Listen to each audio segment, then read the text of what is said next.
আমরা আজও বহু ধরনের ষড়যন্ত্র চক্রান্ত, বহু ধরনের নীল নকশা, বহু মাস্টার প্ল্যান এখনো শেষ হয়নি।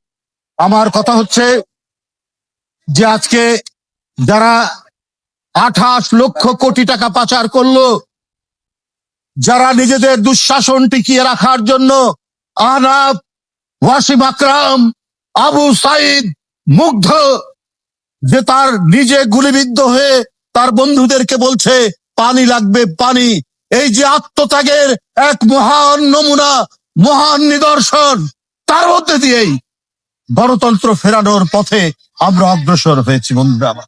তো সুতরাং তাদের রক্ত যেন বৃথা না যায়, তাদের রক্ত কখনোই বৃথা যেতে দেওয়া হবে না।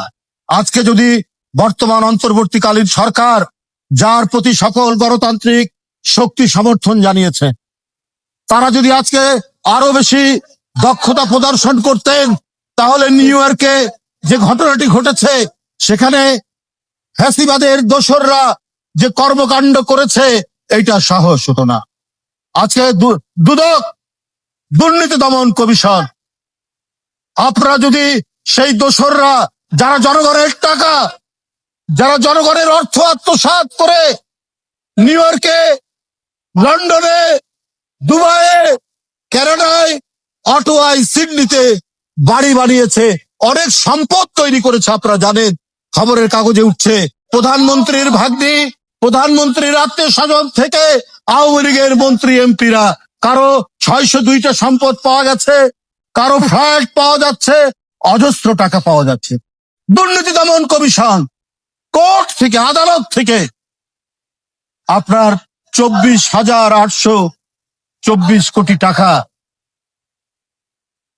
একবারে স্পেসিফিক ভাবে উদ্ধারের জন্য বলেছে।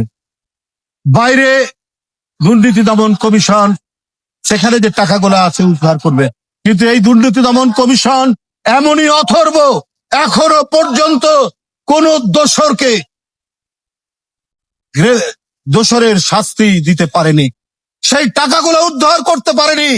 যারা শেয়ারের নামে টাকা কিনেছে, যারা অবৈধভাবে জমি কিনেছে, যারা ব্যাংকের ডিপোজিট করেছে, সেগুলো তো বাংলাদেশে যেগুলো আছে সেগুলো তো আছে, কই তার বিরুদ্ধে একটাও দৃষ্টান্তমূলক কোনো বিচার আমরা দেখতে পেলাম না। অর্থাৎ দুর্নীতি দমন কমিশন সক্রিয় নয়, তারা অথর্ব হিসাবে কাজ করে। বন্ধুরা আমার, এই পরিস্থিতি দেখতে চাইনি, এই অবস্থা তো মানুষ দেখতে চায় না।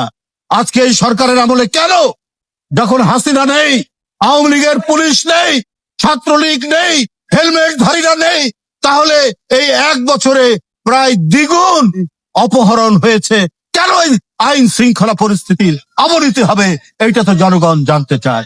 আপনাদের প্রতি জনগণ এবং রাজনৈতিক দলদের আস্থা আছে, আস্থা থাকার পরেও আপনারা কেন দক্ষতার সাথে, দ্রুততার সাথে, ক্ষিপ্র গতিতে পদক্ষেপ গ্রহণ করতে পারছেন না বলেই আজকে বিভিন্ন জায়গায় দোসরদের প্রেতাত্মারা তারা নামার সুযোগ পাচ্ছে এবং বিদেশেও তারা বিভিন্ন ধরনের অপকর্ম করছে। বন্ধুরা আমার, এই ধরনের নৃশংস সরকার, তার কি আপনারা প্রত্যাবর্তন চান?